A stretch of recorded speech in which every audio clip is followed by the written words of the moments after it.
Hello friends, स्वागत है आपका विद्या ज्ञान क्लासेस में।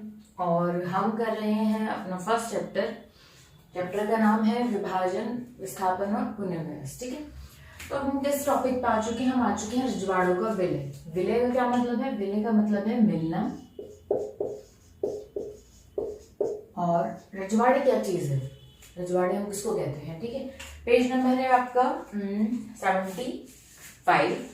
ठीक है, सॉरी 50, दूर से वो 1 ऐसे लिखा है ना। ठीक है, 14 पेज नंबर से स्टार्ट है रजवाड़ों का विलय।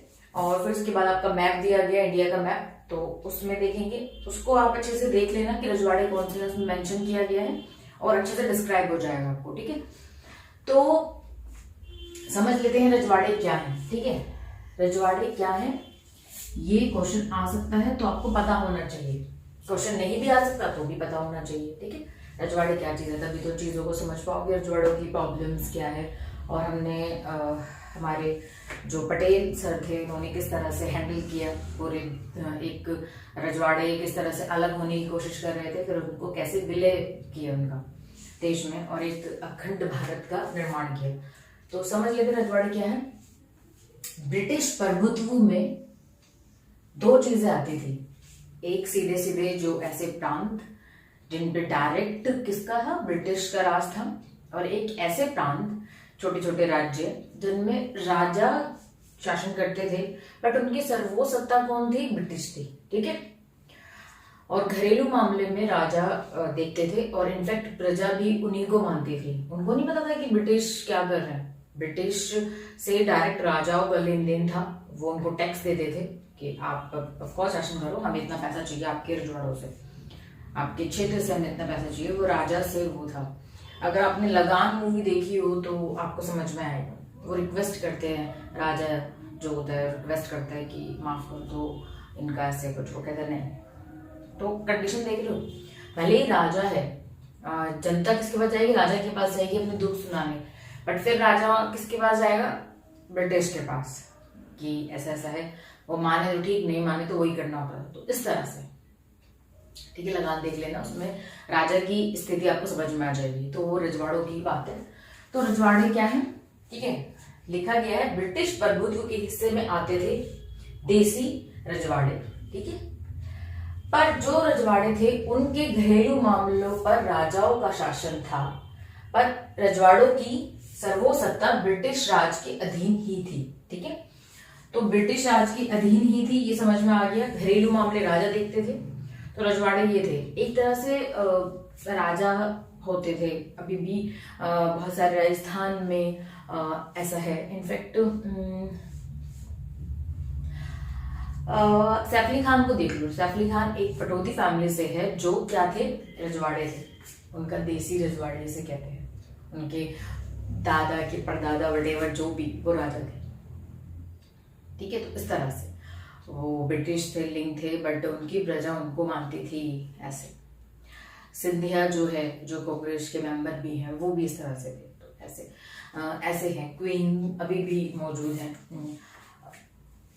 राजस्थान में, जयपुर में ऐसे बहुत सारे पैलेस हैं जहाँ पे राजा की फैमिली रहती है, और आपको कुछ म्यूजियम देखने को मिलता है। तो उस तरह से है अभी भी। ठीक है, और प्रजा उनको बहुत रिस्पेक्ट करती है, बहुत मानती है उनको, उनकी बातों को। अभी भी वो चल रहा है थोड़ा बहुत, बट फिर भी वो किसके अधीन आते हैं? आज के डेट में तो भारत के ही हैं, और भारत का ही वो है संविधान है, और उनके अकॉर्डिंग चलता है। आप मान रहे हो जो भी, बट रूल कौन कायम कर रहा है? जो संसद में बैठे हैं, उस तरह से। तो पहले ये थे। तो अब इनको समझ में आ गया रजवाड़े क्या है। प्रॉब्लम क्या आई? प्रॉब्लम क्या आई है? प्रॉब्लम ये आई कि अब स्वतंत्र हो गए, है ना। तो जो डायरेक्ट जहां पे ब्रिटिश थी वहां पे तो स्वतंत्र हो गए, बट जहां पे राजा मीडिएटर था, वो कैसे, मतलब वो कैसे हैंडल करेंगे, वो कैसे स्वतंत्र होंगे, क्या है उनका प्रोसेस? तो ये बोल दिया गया ब्रिटिश ने कि आपकी मर्जी, आप या तो भारत में चले जाओ विलय होना, या पाकिस्तान में चले जाओ, वो आपकी मर्जी है। नहीं तो आप स्वतंत्र होके भी अपना शासन चला सकते हो। आपको जरूरी नहीं है आप भारत में या किसी में विलय ही होना है आपको। और ये तय कौन करेगा? ये तय करेगा राजा, ना कि प्रजा। तो ये कितना गलत हुआ कि आपने राजा को ही बोल दिया, है ना, क्योंकि उनको पता है प्रजा क्या करेगी, प्रजा स्वतंत्र होने की कोशिश करेगी, है ना। तो ब्रिटिश की चालाकी इतनी है कि उसने राजा को ही बोल दिया कि आप ही तय कर लो। और इससे क्या होगा, इससे जो भारत है वो छोटे छोटे टुकड़ों में टूट जाएगा। उनकी यही तो पॉलिसी थी, है ना। तो ये हुआ और बहुत जल्दी ये स्टार्ट हो गया। ये जो ड्रामा है ये बहुत जल्दी स्टार्ट हो गया। सबसे पहले सामने आया हमारा त्रावणकोर राजा थे, उन्होंने सबसे पहले बोला कि मैं स्वतंत्र होना चाहता हूँ। फिर कौन सा आया, फिर हैदराबाद के निजाम आए, फिर उसके बाद भोपाल के नवाब आए कि मैं संविधान सभा में मैं नहीं सम्मिलित होना चाहता हूँ, मुझे स्वतंत्रता चाहिए, मतलब मैं स्वतंत्र होना चाहता हूँ, मुझे भारत में विलीन नहीं होना। तो ये जो थे धीरे धीरे सामने आने लगे स्वतंत्रता की मांग। अब समस्या पैदा हो गई कि भारत का लोकतंत्र, अखंड भारत क्या रहेगा या टूट जाएगा। तो ये बहुत बड़ी समस्या हुई, है ना। तो ये बहुत बड़ी समस्या थी। अब इन सबको क्या करें, मारे पीटे क्या करें। अगर मारेंगे तो जनता भड़क उठेगी, क्या पता जनता ना चाह रही हो, बट क्या पता अगर हम इनको जबरदस्ती करेंगे तो क्या पता इमोशनल जाग जाए उनके। तो एक ऐसा त्रिकोण बिठाना था कि जनता भी हमारे पक्ष में आ जाए और राजाओं को तो हम किस तरह से बना ले इस तरह से। तो इसमें सोचना, बट हाँ ये बड़ा टेढ़ी चीज हो गई क्योंकि ब्रिटिश ने ऐसे सिचुएशन क्रिएट कर दी। ब्रिटिश बड़ी दिक्कतों के साथ हमें छोड़ के गए थे, ठीक है। तो समस्या क्या थी, पहली समस्या थी स्वतंत्रता के बाद रजवाड़ों की क्या स्थिति होगी, ठीक है। यानी वो पाक या भारत का, मतलब पाकिस्तान निकलेगा, ठीक है, पाकिस्तान या भारत का हिस्सा होंगे या स्वतंत्र रह के शासन करेंगे, ये तय कौन करेगा। ब्रिटिश ने कह दिया था कि राजा तय करेंगे, ठीक है। तो इस तरह से पहली समस्या ये थी। दूसरी क्या थी, भारत का लोकतंत्र व अखंड भारत का अस्तित्व खतरे में था क्योंकि अधिकतर रजवाड़े भारत में विलय होना नहीं चाहते थे। तो ये दो समस्याएं मेन थी और इन्हीं समस्याओं से भारत टूटने की कगार पर आ रखा था, है ना। तो ये समस्या थी किसकी, रजवाड़ों की। समस्या ये, रजवाड़े क्या है ये पता लग गया, विलय का क्या मतलब है ये पता लग गया। अब नेक्स्ट टॉपिक जब हम करेंगे तो ये लिख लेना, ये ठीक है, ये इनको नोट्स बना लेना।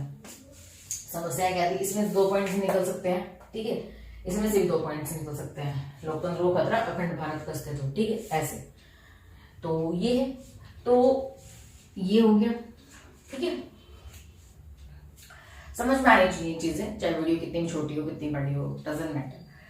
अब इसके बाद क्या चीज आती है, सरकार का नजरिया। ये तो हमें समझ में आ गया कि समस्या क्या पैदा हो रही है, ओके फाइन। रजवाड़े क्या है ये भी समझ में आ गया और राजाओं की क्या मनोस्थिति है वो भी समझ में आ गई। एक और चीज मैंने आपको बताना भूल गई कि रजवाड़ों की क्या संख्या थी। 565 रजवाड़ों की संख्या थी। ये क्वेश्चन भी कभी कभी आ जाता है, तो 565, ठीक है, ये संख्या थी। 1 नंबर में 2 नंबर में क्वेश्चन आ गया रजवाड़ों की क्या संख्या थी। तो ये है। अब बात आती है कि हमारी मतलब सरकार की क्या नजरिया था सरकार का, ठीक है। तो ये देखेंगे सरकार का क्या नजरिया था और उसको समझेंगे। इनफैक्ट ये काफी बड़ा है। फिर उसके बाद हमारे 2 एग्जाम्पल दिए हैं, 2 रजवाड़ों के एग्जाम्पल दिए हैं। एक तो हैदराबाद का दिया है, एक मणिपुर का दिया है, ठीक है। उनको समझेंगे क्योंकि ऐसा नहीं है कि औरों ने प्रॉब्लम नहीं करी, बट इन्होंने ज्यादा प्रॉब्लम करी तो इनको इसलिए एग्जाम्पल बनाया है आपकी बुक ने। काफी रजवाड़े थे उनको डिस्कस नहीं करा आपकी बुक ने। 2 एग्जाम्पल दिए हैं, हैदराबाद और मणिपुर, इनको बिल्कुल अलग से। और पहले एक वीडियो में हम नजरिया समझेंगे सरकार का क्या था डिटेल में, फिर उसके बाद इन दोनों को लेंगे, ठीक है। साथ में दोनों रजवाड़ों ने क्या हरकतें दिखाई हमारे साथ, ठीक है, और हमने कैसे विलय किया, इसमें किसकी ज्यादा भागीदारी थी, सबको पता है पटेल की थी ऑफ कोर्स। तो ठीक है, तो ये है। तो तब तक के लिए देखते रहे, पढ़ते रहे, टेक केयर, गुड बाय।